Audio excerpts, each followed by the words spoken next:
अर्थशास्त्र म्हणजे काय, या अर्थशास्त्राचा उपयोग मानवी जीवनामध्ये काय आहे, या सर्वसाधारण प्रश्नांचा शोध घेण्यासाठी आपण पाहूया की अर्थशास्त्र कशाला म्हणायचं. की अर्थशास्त्र एक सामाजिक शास्त्र आहे, ठीक आहे, की ज्या शास्त्रामध्ये काय केलं जातं की वस्तू आणि सेवांची निर्मिती केली जाते. Economics is a social science, एक सामाजिक शास्त्र आहे आणि या सामाजिक शास्त्रामध्ये विविध वस्तू आणि सेवांची काय केली जाते, निर्मिती केली जाते. निर्मित वस्तूचं वितरण केलं जातं आणि वितरण केल्याच्या नंतर त्या वस्तू आणि सेवांचा जो काही उपयोग आहे, वापर जो आहे, जो उपभोग आहे, तो उपभोग उपभोक्त्याकडून केला जातो. या सर्वसाधारण या शृंखलेला, या व्यवस्थेला, या परिस्थितीला आपण काय म्हणतो, अर्थशास्त्र. आता प्रत्येक जण मानवी जीवन जगत असताना अनेक प्रकारचे प्रश्न माणसाला पडतात. त्याच प्रश्नापैकीचा एक प्रश्न आहे तो म्हणजे आर्थिक प्रश्न. आणि या आर्थिक प्रश्नांची सोडवणूक ज्या शास्त्रामध्ये होते ते शास्त्र म्हणजेच अर्थशास्त्र आहे. आणि म्हणून मानवी विकास जसा होत गेला तस तसं माणसाला या अर्थशास्त्राचा उपयोग त्याच्या जीवन जगण्यामध्ये किती महत्वपूर्ण होता ही बाब आपल्या लक्षामध्ये येते.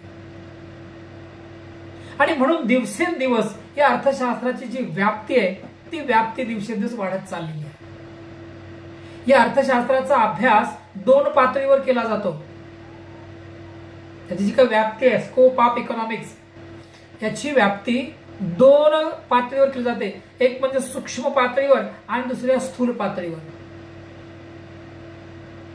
आणि म्हणून सूक्ष्म अर्थशास्त्र आणि स्थूल अर्थशास्त्र हे अर्थशास्त्राचे 2 काय आहेत, शाखा आहेत. मग प्रमुख शाखा कोणती आहे तर अर्थशास्त्र. मग अर्थशास्त्रामध्ये नेमकं काय तर ज्या शास्त्रामध्ये उत्पादन, विनिमय आणि वितरण आणि उपभोग या प्रक्रियेचा अभ्यास ज्या शास्त्रामध्ये होतो ते शास्त्र म्हणजेच अर्थशास्त्र. ज्या शास्त्रामध्ये संपत्तीचा अभ्यास केला जातो ते शास्त्र म्हणजेच अर्थशास्त्र. ज्या शास्त्रामध्ये संपत्ती कशी कमवायची, कशी खर्च करायची, उत्पन्न कसं मिळवायचं, कसं खर्च करायचं, याचं शास्त्र म्हणजे थोडक्यात अर्थशास्त्र. आणि म्हणून अर्थशास्त्राच्या व्याख्या ह्या वेगवेगळ्या अर्थशास्त्रज्ञांनी कालांतराने केलेल्या आहेत.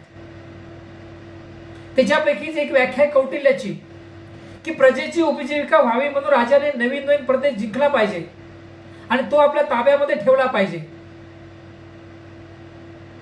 आता नवीन नवीन प्रदेश जिंकायचा, ताब्यात ठेवायचं, पुढचं काय तर त्या ताब्यात ठेवलेल्या प्रदेशावर नवीन नवीन कर रचना लावायची आहे, उत्पन्न गोळा करायचं आहे, महसूल गोळा करायचा आहे आणि मिळालेल्या महसुलाचा उपयोग जनकल्याणासाठी खर्च करायचा आहे. म्हणजे ज्या शास्त्रामध्ये असं म्हटलंय की प्रजेची उपजीविका व्हावी म्हणून राजाने नवीन नवीन प्रदेश जिंकला पाहिजे, तो आपल्या ताब्यात ठेवला पाहिजे, त्याच्यावर नवीन कररचना लावली पाहिजे, महसूल गोळा केला पाहिजे आणि प्राप्त झालेल्या महसुलाचा अभ्यास आपल्या राज्यातील समाजाच्या विकासासाठी केला पाहिजे. याचा अभ्यास ज्या शास्त्रामध्ये होतो ते शास्त्र म्हणजे थोडक्यामध्ये अर्थशास्त्र होय. म्हणजे अर्थशास्त्राची व्याख्या जी आहे ही कौटिल्याने अशा प्रकारची मांडली.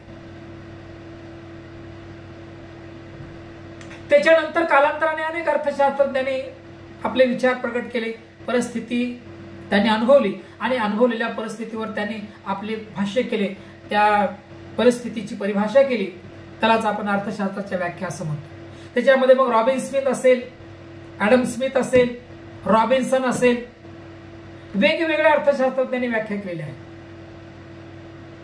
या सगळ्याच अर्थशास्त्रज्ञाला म्हणजे थोडक्यामध्ये 1936च्या आधीच्या जे अर्थशास्त्रज्ञ आहेत त्या अर्थशास्त्रज्ञांना आपण क्लासिकल इकॉनॉमिस्ट असं म्हणतो, सनातनवादी अर्थशास्त्रज्ञ म्हणतो. ज्या अर्थशास्त्रज्ञांनी त्यावेळेच्या परिस्थितीचा विचार करून अर्थशास्त्राचे सिद्धांत, अर्थशास्त्राचे नियम मांडले. परंतु 1936च्या नंतर ती परिस्थिती बदलली, परंतु आहे तेच सिद्धांत, आहे तेच नियम पुढे ठेवल्यामुळे अर्थव्यवस्थेमध्ये 1929 ते 30 या कालखंडामध्ये जगामध्ये जागतिक महामंदी निर्माण झाली.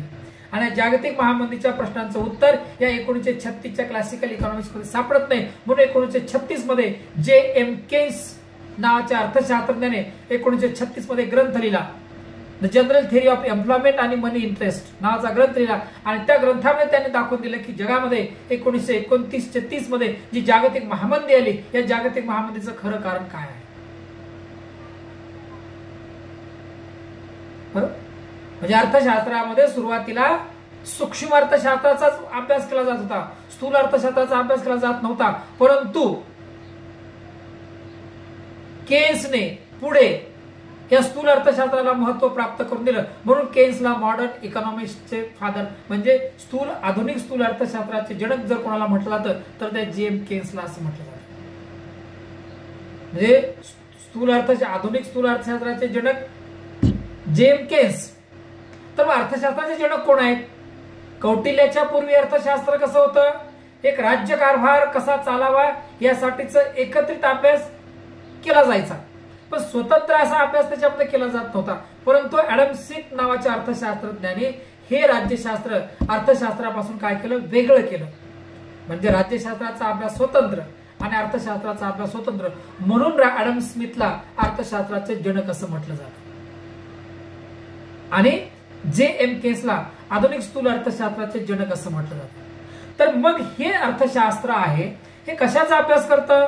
तर मी सांगितलं की संपत्ती कशी मिळवायची आणि कशी खर्च करायची, कर महसूल कसा गोळा करायचा, टॅक्स स्ट्रक्चर कसं म्हणजे टॅक्सची रचना कशी असावी, कशा पद्धतीने महसूल मिळावा, मिळालेला महसूल कशा पद्धतीने खर्च करावा, हे शास्त्र म्हणजे थोडक्यामध्ये अर्थशास्त्र आहे.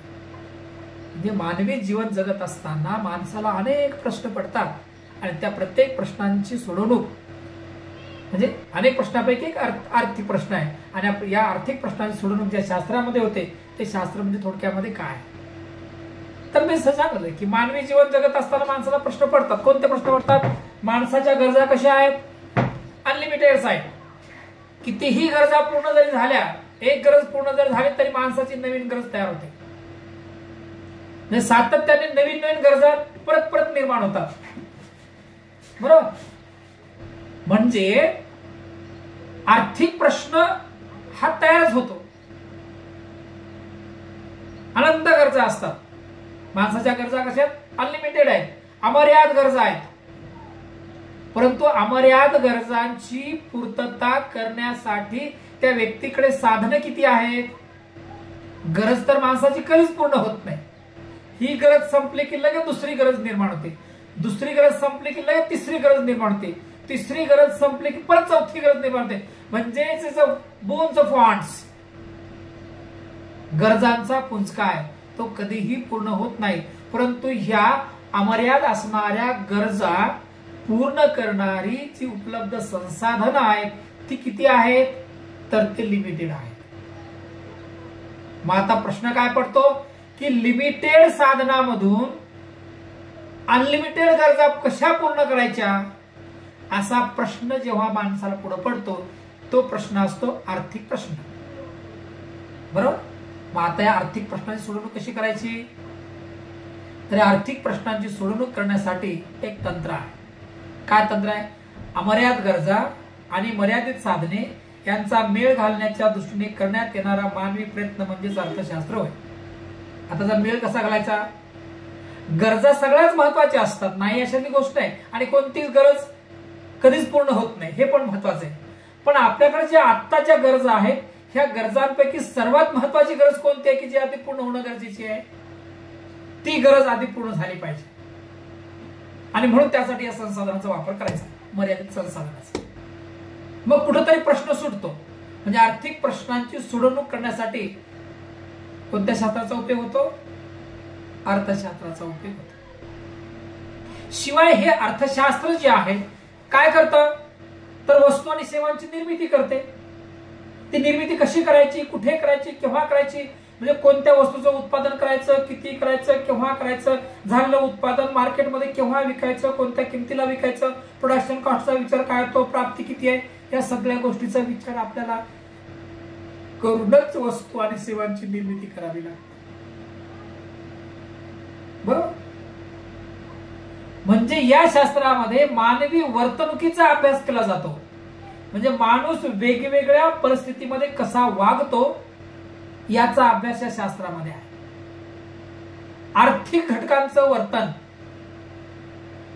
आणि त्यांचं कार्य. भांडवलाचं कार्य काय आहे? भांडवलामध्ये केव्हा आपण गुंतवणूक केली पाहिजे? ज्या वेळेला भांडवलाची सीमांत लाभ क्षमता जास्त असते ना, तेव्हा भांडवलामध्ये गुंतवणूक केली पाहिजे. जर आपण ज्या घटकावर आपण गुंतवणूक करतो त्या घटकापासून जर आपल्याला रिटर्न्स काहीच मिळत नसतील तर त्याच्यामध्ये गुंतवणूक करता कामा नये. पण चॅलेंज म्हणून जर स्वीकारलं तर त्यासाठी जर प्रयत्न जर केले तर कदाचित चॅलेंज स्वीकारणं हे देखील एक आर्थिक घटकांमध्येच आहे. म्हणून अर्थशास्त्रामध्ये कशाचा अभ्यास होतो? तर आर्थिक घटकाच्या वर्तनाचा अभ्यास, श्रमाचा अभ्यास होतो, भांडवलाचा अभ्यास होतो, भूमीचा अभ्यास होतो, संयोजकाचा अभ्यास होतो. म्हणजे उत्पादन प्रक्रियेमध्ये अतिशय महत्वाचे मानले जाणारे 4 घटक आहेत की ज्या 4 घटकावर हे उत्पादन प्रक्रिया चांगली चालत असते. श्रमिक, भांडवल, भूमी आणि संयोजक. या तिन्ही घटकाला सोबत घेऊन जाणारा महत्वाचा घटक आहे तो म्हणजे संयोजक. संयोजक म्हणजे काय? तर नेतृत्व करणारा घटक. नेतृत्व करणारा घटक चांगला असला पाहिजे, कारण नेतृत्व दिशा दाखवतो. विज्ञानवादी दिशा दाखवण्याचं काम कोण करतं? नेतृत्व करत असतं.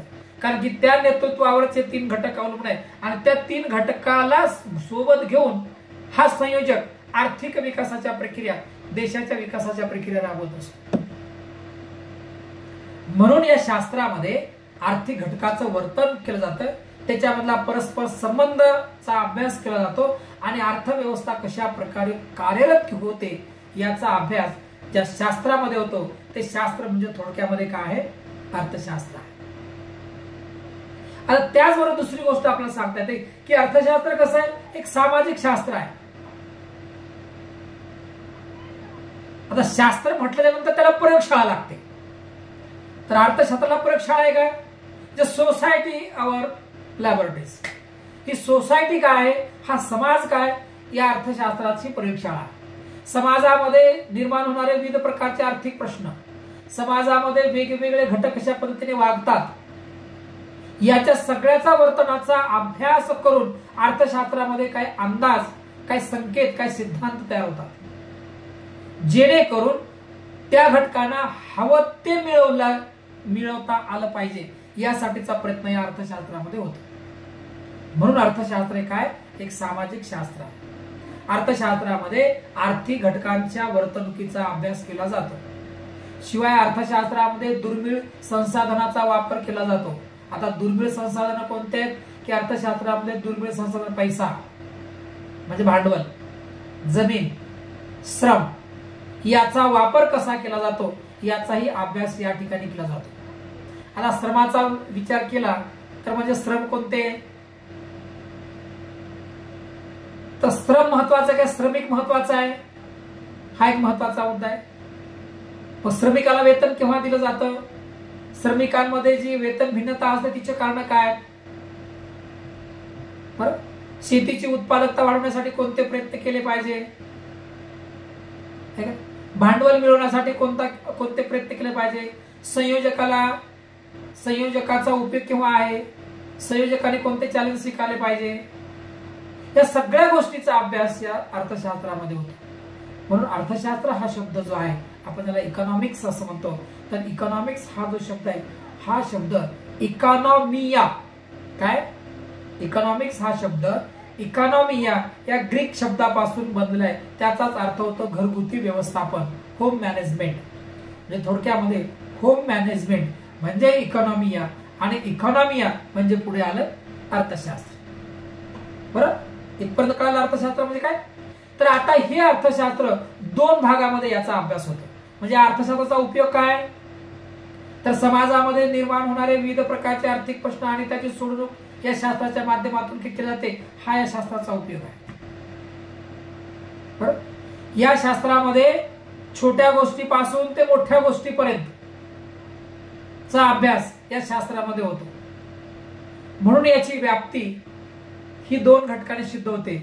एक म्हणजे मायक्रो इकॉनॉमिक अनालिसिस मेथड आणि दुसरा आहे मॅक्रो इकॉनॉमिक अनालिसिस मेथड.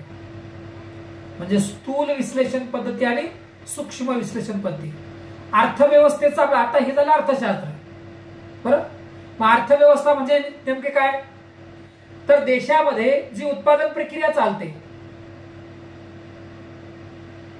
म्हणजे देशामध्ये उत्पादन म्हणजे ही एक अशी एक व्यवस्था आहे की ज्या व्यवस्थेमध्ये उत्पादन, वितरण, उपभोग ही जी प्रक्रिया ज्या शास्त्रामध्ये ज्या व्यवस्थेमध्ये चालते ती प्रक्रिया म्हणजेच अर्थव्यवस्था. आणि अर्थव्यवस्थेतले अतिशय महत्वाचे घटक आहेत शेती, उद्योग, सेवा, सरकार, व्यक्ती, समाज. हे अर्थव्यवस्थेतले अतिशय महत्वाचे घटक आहेत. या महत्वाच्या घटकांमुळे तयार होते ती इकॉनॉमी. म्हणजे या इकॉनॉमीमध्ये काय तयार होतात तर आर्थिक प्रश्न निर्माण होतात. मग आर्थिक प्रश्न सोडवणूक कोण करतं? अर्थशास्त्र. मग अर्थव्यवस्थेसाठी काय महत्वाचं आहे? अर्थशास्त्र महत्वाचं आहे. म्हणजे ज्या देशाचं अर्थशास्त्र परिपक्व आहे त्या देशाची अर्थव्यवस्था प्रगल्भ आहे. म्हणून या अर्थव्यवस्थेचं आपल्याला काय करायचं आता? विश्लेषण करायचं आहे, समजून घ्यायचे. तर ते समजून घेण्यासाठी दोन बाबीचा आपल्याला अभ्यास करावा लागतो. एक म्हणजे सूक्ष्म विश्लेषण पद्धत आणि दुसरी स्थूल विश्लेषण पद्धत. त्यालाच आपण म्हणतो सूक्ष्म अर्थशास्त्र आणि स्थूल अर्थशास्त्र. सूक्ष्म अर्थशास्त्रामध्ये एका व्यक्तीचा विचार होतो, एका कुटुंबाचा विचार होतो, एका कंपनीचा विचार होतो, एका व्यक्तीचा विचार होतो. म्हणजे व्यक्ती, कंपनी, कुटुंब यांच्यामधले जे काय आर्थिक वर्तणूक आहे या वर्तणुकीचा अभ्यास ज्या शास्त्रामध्ये होतो ते म्हणजे सूक्ष्म अर्थशास्त्र. आणि म्हणून सूक्ष्म अर्थशास्त्रामध्ये म्हणजे सूक्ष्म अर्थशास्त्राच्या द्वारे अर्थव्यवस्थेमधल्या एका व्यक्तीचा अभ्यास करायचा असेल, एका कुटुंबाचा अभ्यास करायचा असेल, एका कंपनीचा अभ्यास करायचा असेल तर त्या ठिकाणी सूक्ष्म विश्लेषण पद्धतीचा, सूक्ष्म अर्थशास्त्राचा उपयोग केला जातो. आणि स्थूल अर्थशास्त्र आता उदाहरणार्थ त्याच्यामध्ये आपल्याला काही घटक सांगता येईल. म्हणजे भूमी आहे, बाजारपेठ आहे. आता बाजारपेठेमध्ये काय होतं? वस्तूची किंमत निश्चित होते. आता वस्तूची किंमत निश्चित होण्यासाठी कोणत्या गोष्टी उपयोगाच्या असतात? मागणी, पुरवठा, किंमत, उत्पादन आणि उपभोग. या बाबीचा अभ्यास बाजारपेठेमध्ये महत्वाचा आहे. म्हणजे बाजारपेठ फक्त किंवा बाजार ही संकल्पना सूक्ष्म अर्थशास्त्रातली आहे आणि याच बाजारावरून आपल्याला अर्थव्यवस्थेचं विश्लेषण करता येऊ शकतं. म्हणजे एक अमुक या देशातली बाजार व्यवस्था कशी आहे, अमुक या देशामध्ये वस्तू आणि सेवांचं निर्धारण कसं होतं, अमुक या देशामध्ये उपभोग प्रवृत्ती कशी आहे, राईट. या गोष्टीचा उपयोग सूक्ष्म अर्थशास्त्रामध्ये होतो. त्याचबरोबर भूमी, श्रम, भांडवल आणि व्यवस्थापन यासारख्या उत्पादन घटकाचा अभ्यास देखील कशामध्ये होतो? सूक्ष्म अर्थशास्त्रामध्ये होतो. आणि म्हणून सूक्ष्म अर्थशास्त्राच्या द्वारे अर्थव्यवस्थेतील बारीक बारीक घटकांचा अभ्यास या शास्त्राच्या माध्यमातून होतो. दुसरं शास्त्र आहे स्थूल अर्थशास्त्र. आता स्थूल अर्थशास्त्रामध्ये कशाचा अभ्यास होतो? संपूर्ण अर्थव्यवस्थेचा अभ्यास होतो. आणि सूक्ष्म अर्थशास्त्रामध्ये अर्थव्यवस्थेतील एका घटकाचा अभ्यास, एका व्यक्तीचा अभ्यास, एका कंपनीचा अभ्यास, असं बाजाराचा अभ्यास, मागणीचा अभ्यास, पुरवठ्याचा अभ्यास, किमतीचा अभ्यास, उत्पादनाचा अभ्यास, उपभोगाचा अभ्यास, याचा अभ्यास सूक्ष्म अर्थशास्त्रामध्ये होतो. आणि म्हणून अर्थव्यवस्थेमधल्या या सगळ्या घटकाचा जर अभ्यास करायचा असेल तर सूक्ष्म अर्थशास्त्राचा उपयोग होतो. म्हणजे अर्थशास्त्राची व्याप्ती सूक्ष्म अर्थशास्त्र आहे, अर्थशास्त्राची व्याप्ती स्थूल अर्थशास्त्र आहे. मग स्थूल अर्थशास्त्रामध्ये कशाचा अभ्यास होतो? संपूर्ण अर्थव्यवस्थेतील घटकाचा अभ्यास स्थूल अर्थशास्त्रामध्ये होतो. म्हणजे देशामध्ये कोणकोणत्या प्रकारचे धोरणं राबवली जातात, धोरणं म्हणजे देशातली एकूण, देशातली वित्तीय धोरणं कोणती आहेत, देशातली चलनविषयक धोरणं कोणती आहेत, देशातील कर रचना कशी आहे, देशातील आर्थिक धोरणं कोणती आहेत, याचा अभ्यास स्थूल अर्थशास्त्रामध्ये होतो. राष्ट्रीय उत्पन्नाचा अभ्यास, जसं की सूक्ष्म अर्थशास्त्रामध्ये फक्त उत्पन्नाचा अभ्यास होतो तर स्थूल अर्थशास्त्रामध्ये राष्ट्रीय उत्पन्नाचा अभ्यास होतो. सूक्ष्म अर्थशास्त्रामध्ये फक्त मागणीचा विचार होतो एका व्यक्तीचा, तर स्थूल अर्थशास्त्रामध्ये देशातल्या एकूण मागणीचा विचार होतो. बरोबर. देशामध्ये सूक्ष्म अर्थशास्त्रामध्ये किमतीचा विचार होतो, स्थूल अर्थशास्त्रामध्ये किंमत पातळीचा विचार होतो. बेरोजगारीचा अभ्यास होतो, आर्थिक वृद्धीचा अभ्यास होतो, महागाईचा अभ्यास होतो, आणि सगळ्यात महत्वाचा आहे स्थूल अर्थशास्त्रामध्ये आंतरराष्ट्रीय स्तरावरच्या व्यवहाराचा देखील अभ्यास स्थूल अर्थशास्त्रामध्ये होतो. म्हणजे आंतरराष्ट्रीय व्यापार असेल, परकीय चलन असेल किंवा जागतिक अर्थव्यवस्थेचा अभ्यास असेल. जागतिक अर्थव्यवस्था मग तुमचं WTO असेल, तुमचं IMF असेल, तुमचं वर्ल्ड बँक असेल, तुमचे विदेशी व्यापारी धोरणं असतील, या सगळ्यांचा अभ्यास स्थूल अर्थशास्त्र होतो. म्हणजे स्थूल अर्थशास्त्रामध्ये कशाचा अभ्यास होतो? संपूर्ण अर्थव्यवस्थेचा अभ्यास करण्यासाठी ज्या शास्त्राचा उपयोग होतो ते शास्त्र म्हणजे स्थूल अर्थशास्त्र. आणि ज्या शास्त्रामध्ये बारीक बारीक म्हणजे एका घटकाचा, एका युनिटचा अभ्यास होतो आणि त्यासाठी ते शास्त्र उपयोगामध्ये आणलं जातं, त्या शास्त्राला सूक्ष्म अर्थशास्त्र असं म्हटलं जातं. म्हणजे अर्थशास्त्राच्या व्याप्तीमध्ये ज्या ज्या विषयाचा अभ्यास होतो त्या त्या विषयाच्या अभ्यासावरून या अर्थशास्त्राची व्याप्ती ठरत असते. आणि मी म्हटलं की दिवसेंदिवस या अर्थशास्त्राची व्याप्ती काय चालले, वाढत चालली. नवीन प्रश्न तयार झाले, नवीन अभ्यास आला, नवीन प्रश्न आले, त्यांच्या सोडवणुकीसाठी नवीन धोरणं आले. आणि म्हणून दिवसेंदिवस या अर्थशास्त्राची व्याप्ती आणि अर्थशास्त्राचं महत्व हे दिवसेंदिवस वाढत चाललंय. म्हणून या अर्थशास्त्रामध्ये वेगवेगळ्या शास्त्रांचा अभ्यास होतो जे आर्थिक घटकांशी संबंधित आहेत. मग त्याच्यात तुमचं बिझनेस इकॉनॉमिक्स असेल, त्याच्यामध्ये तुमचं ऍग्रिकल्चर इकॉनॉमिक्स असेल, त्याच्यामध्ये तुमचं डेव्हलपमेंट इकॉनॉमिक्स असेल, त्याच्यामध्ये तुमचं एन्व्हायरमेंटल इकॉनॉमिक्स असेल, त्याच्यामध्ये तुमचं इंडस्ट्रियल इकॉनॉमिक्स असेल, त्याच्यामध्ये तुमचं लेबर इकॉनॉमिक्स असेल. अशा वेगवेगळ्या विषयाचा अभ्यास या अर्थशास्त्रामध्ये केला जातो.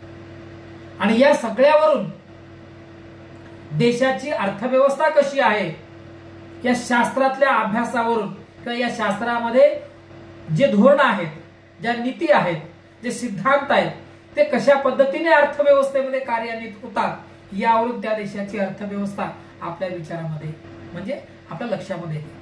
म्हणून कोणत्या देशाचा औद्योगिक, आर्थिक, सामाजिक, सांस्कृतिक सर्वांगीण विकास जर पाहायचा असेल तर त्या देशामध्ये अर्थशास्त्र कसं आहे, अर्थशास्त्रामध्ये कोणते सिद्धांत शिकवले जातात, अर्थशास्त्रामध्ये कोणत्या प्रकारची धोरणं आहेत, किती धोरणं शिकवले जातात, त्या धोरणाची अंमलबजावणी तपासली जाते आणि देशाच्या आर्थिक विकासाची स्थिती ही त्या ठिकाणी विचारामध्ये घेतली जाते. म्हणून या ठिकाणी आपण फक्त आज अर्थशास्त्र म्हणजे काय, अर्थशास्त्राची व्याप्ती कोणती आहे, अर्थशास्त्राच्या व्याप्तीमध्ये इतर कोणकोणत्या विषयाचा अभ्यास केला जातो या गोष्टीवर आपण भर दिला आहे. म्हणून आता आपण या ठिकाणी परत एक रिव्हिजन करू. तर अर्थशास्त्राची सर्वप्रथम व्याख्या ही कौटिल्याने केली आहे की जो म्हणतो की अमर्याद प्रजेची उपजीविका व्हावी म्हणून राजाने नवीन नवीन प्रदेश कसा जिंकला पाहिजे, तो त्या ताब्यामध्ये कसा ठेवला पाहिजे, त्यावर नवीन रचना कशी लावली पाहिजे आणि प्राप्त झालेल्या महसुलातून जनकल्याण कसं केलं पाहिजे याचं विवरणपत्र ज्या शास्त्रामध्ये आहे ते शास्त्रामध्ये म्हणजेच अर्थशास्त्र आहे. म्हणजे पूर्वी हे अर्थशास्त्र हे राज्यशास्त्राचाच एक भाग होता, स्वतंत्र असं शास्त्र नव्हतं. परंतु 1776 मध्ये Adam Smith wealth of nation या ग्रंथामध्ये त्याने अर्थशास्त्र आणि राज्यशास्त्र वेगळं केलं. म्हणजे अर्थशास्त्राचा स्वतंत्र अभ्यास केला जाऊ लागला. म्हणून ॲडम स्मिथला अर्थशास्त्राचं जनक म्हटलं जातं. यानंतर अर्थशास्त्राच्या जनकाच्या नंतर अर्थव्यवस्था समजून घेण्यासाठी, अर्थशास्त्र समजून घेण्यासाठी अनेकांनी प्रयत्न केलेला आहे. मग त्याच्यामध्ये रॉबिन्सन असेल, त्याच्यामध्ये जॉन रॉबिन्सन असेल, मार्शल असेल, पिगू असेल, अशा वेगवेगळ्या अर्थशास्त्रज्ञांनी अर्थशास्त्राच्या वेगवेगळ्या व्याख्या त्या ठिकाणी मांडल्या आहेत. आणि थोडक्यामध्ये एक सर्वसाधारण व्याख्या आपल्याला सांगता येते की ज्या शास्त्रामध्ये उत्पादन, विनिमय, उपभोग आणि वितरण ही प्रक्रिया आणि ती कशी केली जाते याचा अभ्यास केला जातो त्या शास्त्राला आपण अर्थशास्त्र म्हणतो. या शास्त्रामध्ये संपत्ती कशी मिळवायची, मिळवलेली संपत्ती कशी त्या संपत्तीचा कसा उपभोग घ्यायचा या शास्त्राचा अभ्यास, या घटनेचा अभ्यास ज्या शास्त्रामध्ये होतो ते शास्त्र म्हणजेच अर्थशास्त्र आहे.